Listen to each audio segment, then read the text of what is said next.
தமிழக வெற்றி கழகத்தின் வெற்றி விழா கூட்டம் போல திறந்திருக்கிற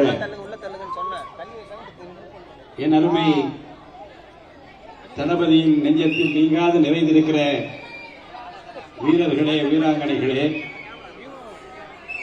இங்கே எழுச்சி உரை ஆற்ற வருகை தந்திருக்கிற தமிழ்நாடு முழுவதும் தமிழக வெற்றி கழகத்தின் கொள்கைகளை, கோட்பாடுகளை, நம்முடைய தளபதியை பற்றி மேடைதோறும் முழங்கி கொள்கை விளக்கத்தை அளித்து வருகிற அருமை அண்ணன் நாஞ்சி சம்பத் அவர்களே, பேரன்பிற்கும் மிகுந்த மரியாதைக்குரியவரும் புரட்சி தலைவர் அடியொற்றி புரட்சி தலைவி அம்மா ஆணையை ஏற்று தமிழகம் முழுவதும் அனைத்து இந்திய அண்ணா திராவிட முன்னேற்ற கழகம் விழுதுவிட்டு வளர்வதற்கு காரணமாக இருந்தவரும் தூய உள்ளத்தோடு, தொண்டு உள்ளத்தோடு இன்றைக்கு தளபதியின் தலைமையை ஏற்று அவர் ஆணையை ஏற்று அவர் சொல்லுகிற அந்த பணிகளை எல்லாம் இன்றைக்கு செம்மையாக நிறைவேற்றி வருகிற அண்ணன் செங்கோட்டையன் அவர்களே, அன்பிற்கும் மிகுந்த பாசத்திற்கும் உரிய அருமை சகோதரர் தேர்தல் மேலாண்மை பொதுச் செயலாளர் அருமை சகோதரர் அண்ணன் ஆதவ் அர்ஜுனா அவர்களே, அருமை சகோதரர் துணை பொதுச் செயலாளர் ராஜ்மோகன் அவர்களே, அருமை சகோதரர் செனோரா அசோக் அவர்களே,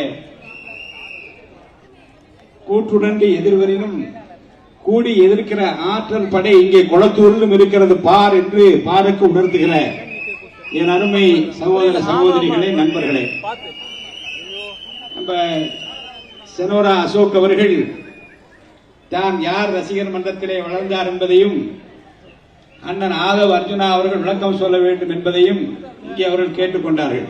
நீங்க ஒன்றும் கவலைப்பட வேண்டாம். தமிழக வெற்றி கழகத்தின் தலைவரை பொறுத்த வரைக்கும் அவர் கடந்து வந்த பாதையில் இதுகாரம் எல்லளவும் மாசு மறுவற்ற முறையிலும் தூய எண்ணத்தோடும் எல்லா தலைவர்களையும் மதிக்கின்ற பாங்கினை இந்த நாடே அறியும். அந்த வகையில் அண்ணன் ஆதவ் அர்ஜுனா அவர்கள் அசோக் சார் கேட்டார் என்பதற்காக அல்ல, அவருக்கே தெரியும் தான் பேசியது என்ன, அதற்கு என்ன விளக்கம் என்பதை அவராகவே தரத்தான் போகிறார். நம்முடைய உள்ளத்தில் வைத்து பாராட்ட வேண்டிய, போற்ற வேண்டிய தலைவர்களிலே தமிழகம் விழிப்போடு இருந்து உன்னிப்பாக பார்த்து கொண்டிருக்கிற பெருந்தகைகளிலே ஒருவர் தான் அண்ணன் ரஜினிகாந்த் அவர்கள். நான் அவரை நேரடியாக சந்தித்ததில்லை. ஒரு முறை மட்டும் காவிரி நீர் பிரச்சனைக்காக அவர் உண்ணாவிரதம் உட்கார்ந்தார். காவிரி நீர் பிரச்சனைக்காக உண்ணாவிரதம் இருந்த அந்த நேரத்தில் மேடை ஏறி நான் சால்வை எடுத்துக் கொண்டு போகவில்லை, மாலை எடுத்துக் கொண்டு போகவில்லை, ஒரு வேதாகமத்தை, பைபிளை அவர் கையிலே கொடுத்து என்ன என்று கேட்டார். நீங்கள் துணிச்சலோடு அரசாங்கத்தை எதிர்த்து இந்த தமிழ்நாட்டு மக்களுக்காக, தமிழ்நாட்டின் நீர் தேவைக்காக இங்கே உண்ணாவிரதம் உட்கார்ந்திருக்கின்றீர்கள், உங்களை பாராட்டுவதற்காக மேடை ஏறி இருக்கிறேன் என்று அந்த வேதாகமத்தை கொடுத்தேன். இது எதை படிப்பது என்று கேட்டார். நான் 37ஆம் சங்கீதத்தை எடுத்து அந்த முதல் 3 வசனங்களை படித்து காட்டினேன். பொல்லாதவர்களை குறித்து நீ எரிச்சல் அடையாதே, நியாயக்கேடு செய்கிறவர்கள் பொறாமை கொள்ளாதே என்று ஆரம்பிக்கும். அதை எடுத்து அந்த 3 வரிகளை எல்லாம் அவருக்கு படித்து காட்டிவிட்டு நான் மேடை விட்டு இறங்கினேன். 96ஆம் ஆண்டு தமிழ்நாட்டிலே ஒரு ஆட்சி மாற்றம் ஏற்படுவதற்கு அவர் கொடுத்த முதல் குரலும் பேசிய பேச்சுக்களும் இன்னும் நெஞ்சத்திலே நீங்காது இருக்கிறது. தமிழ்நாட்டு மக்களுக்கு பிரச்சனை என்று வருகிற போது அந்த தமிழர் மக்களின் உணர்வோடு தன்னை கலந்து கொண்டு எல்லா காலகட்டங்களிலும் துணை நின்றவர் என்பதை யாரும் மறுக்க முடியாது. சாதாரண மனிதராக பிறந்து மாமனிதராக வளர்ந்து தன்னை வாழ வைத்திருக்கிற இந்த தமிழ்நாட்டு மக்களுக்காக குரல் கொடுக்கிற உள்ளம் அவர் உள்ளம் என்பதை தமிழக வெற்றி கழகத்தினுடைய தலைவர் அறிவார், நாங்கள் அறிவோம். அண்ணன் ஆதவ் அர்ஜுனா அவர்கள் நிச்சயமாக, சகோதரர் அசோக் அவர்கள் அந்த வேண்டுகோளை ஏற்று இங்கு நிச்சயமாக பேசுவார். எங்களை பொறுத்த வரைக்கும் உப்பரியிலே வைத்து பாராட்ட வேண்டியவர்களை, போற்ற வேண்டியவர்களை நாம் பாராட்டுவோம், போற்றுவோம். இன்றைக்கு தமிழக வெற்றி கழகம் ஒரு மாபெரும் வெற்றியை நோக்கி நம்முடைய சகோதரர் VS பாபு அவர்கள் இன்றைக்கு கொளத்தூர் பகுதியிலே ஒரு பொதுக்கூட்டம் ஏற்பாடு செய்திருக்கிறோம், வர வேண்டும் என்று கேட்டார்கள். அண்ணன் VS பாபு அவர்கள் உங்களுக்கு அறிமுகப்படுத்த தேவையில்லை. ஏனென்றால் உங்களுக்கெல்லாம் நன்றாக தெரியும், யாரை வரவேற்க வேண்டுமோ வரவேற்பார், யாரை ஓட விட வேண்டுமோ ஓட விடுவார். அவரை பொறுத்தவரைக்கும் நீண்ட நெடிய அரசியல் பயணம் காரணமாக பல்வேறு திக்குகளே மூலை முடுக்கெல்லாம் முனைந்து வந்தவர். கொளத்தூர் பகுதியை நன்கு அறிந்தவர், மக்களுடைய நாடின் நரம்புகளை தொட்டு பார்த்தவர், தேவைகளை உணர்ந்தவர், கூப்பிட்ட குரலுக்கு ஓடோடி வரக்கூடியவர்களை எல்லாம் பக்கத்திலே அரவணைத்து வைத்திருப்பவர். தமிழக அரசியலை பொறுத்த வரைக்கும் ஒரு மாற்றம் வேண்டும் என்று மக்கள் விரும்புகிறார்கள். திராவிட முன்னேற்ற கழகமும் வேண்டாம், அண்ணா திராவிட முன்னேற்ற கழகம் வேண்டாம், அவர்களுக்கு முட்டுக் கொடுக்கிற பாரதிய ஜனதா கட்சியும் வேண்டாம், பாரதிய ஜனதா கட்சியினுடைய தலைமையில் இயங்குகிற எந்த கட்சியும் வேண்டாம், எங்களுக்கு வேண்டியதெல்லாம் தளபதி விஜய் தான் என்று மக்கள் முடிவெடுத்து விட்டார்கள். இதற்கு என்ன காரணம் என்றால்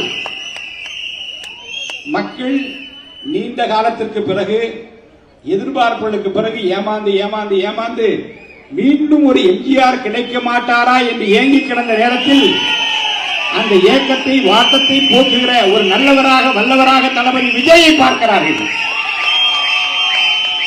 ஒரு நல்லவர் வர வேண்டும், ஒரு நல்லாட்சி தர வேண்டும், மாற்றத்தை கொண்டு வர வேண்டும், அவர் எம்ஜிஆரை போல இருக்க மாட்டாரா என்கின்ற அந்த ஏக்கத்தை தீர்ப்பதற்காகத்தான் இன்றைக்கு தளபதி விஜய் அவர்கள் களத்திலே இறங்கி இருக்கிறார்கள். நிச்சயமாக கோட்டைக்கு செல்வார், கோலோச்சுவார், மக்கள் வாட்டத்தை போக்குகிற ஒரு மாபெரும் தலைவராக மீண்டும் மீண்டும் மீண்டும் ஆட்சி பொறுப்பு வரக்கூடிய ஒரு தலைவராக விடுவார்.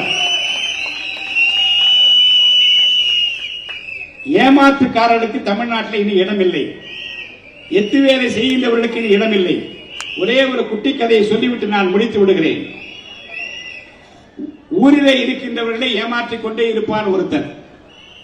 நாட்டிலே அவனுடைய ஏமாறாதவர்களே இல்லை என்று சொல்லக்கூடிய அளவுக்கு ஆற்றல் மிக்கவன். அவன் சொல்லுகிறான் பக்கத்து வீட்டுக்காரனை பார்த்து, என் வீட்டிலே தண்ணீர் பிடிப்பதற்கு ஒரு சொம்பு குடம் வேண்டும், அதை தாய் என்று கேட்கிறான். பக்கத்து வீட்டுக்காரன் பார்க்கிறான், எப்பா நீ பெரியார், உன்னிடம் இல்லாதவா செம்பு குடமா நான் கேட்க போகிறேன் என்று ஒரு செம்பு குடத்தை கொடுக்கிறான். 2 நாள் பொறுத்து நான் கொடுத்த செம்பு குடம் எப்படி இருக்குது என்று பக்கத்து வீட்டுக்காரன் கேட்கிறான். அவன் சொல்லுகிறான், கொஞ்சம் இரு, பிரசவம் நடந்து கொண்டிருக்கிறது, நீ கொடுத்த அந்த செம்பு குடம் ஒரு குட்டி போட்டு இருக்கிறது, எடுத்துக்கொண்டு வந்து தருகிறேன் என்று பெரிய செம்பு குடத்திலே பக்கத்திலே ஒரு சின்ன ஒரு செம்பு குடத்தை வைத்து, இது குட்டி போட்டு இருக்கிறது 2 நாளில என்று திருப்பி கொடுக்கிறான். வீட்டுக்கு போறவன் யோசிக்கிறான், செம்பு குடத்தை கொடுத்தோம், குட்டி போட்டுக்கிறது கொடுத்திருக்கிறானே என்று வியந்து போய் பெண்டாட்டி அழைத்து சொல்லுகிறான், குடும்பத்தார் அழைத்து சொல்லுகிறான். ஒரு வாரம் பொறுத்து அந்த எத்து வேலைக்காரன், ஏமாற்றுக்காரன், எப்படியும் ஏமாற்றியே பிழைக்க வேண்டும் என்று இருக்கின்றவன், எதை சொன்னால் மக்கள் ஏமாறுவன் என்று காத்திருந்து ஏமாற்று வார்த்தைகளை ஏமாற்றுகிறவன் ஒரு வாரம் கழித்து கேட்கிறான், வீட்டிலே ஒரு பூஜை நடக்கிறது, ஒரு பெரிய வெள்ளி குடம் இருந்தால் கொடு, பூஜை முடித்து கொடுத்து விடுகிறேன் என்று கேட்கிறான். இவன் நினைக்கிறான், பித்தளை குடம் கொடுத்ததற்கே குட்டி போட்டது என்று குட்டி பித்தளத்தை கொடுத்தான், ஒரு வெள்ளி குடத்தை கொடுத்தால் அது எப்படி ஆகிறது பார்ப்போம் என்று இவனுக்கு ஆசை. கொடுக்கிறான். ஒரு வாரம் பொறுத்து என்ன இன்னும் வெள்ளி கூட வரவில்லையே என்று கேட்கிறான்.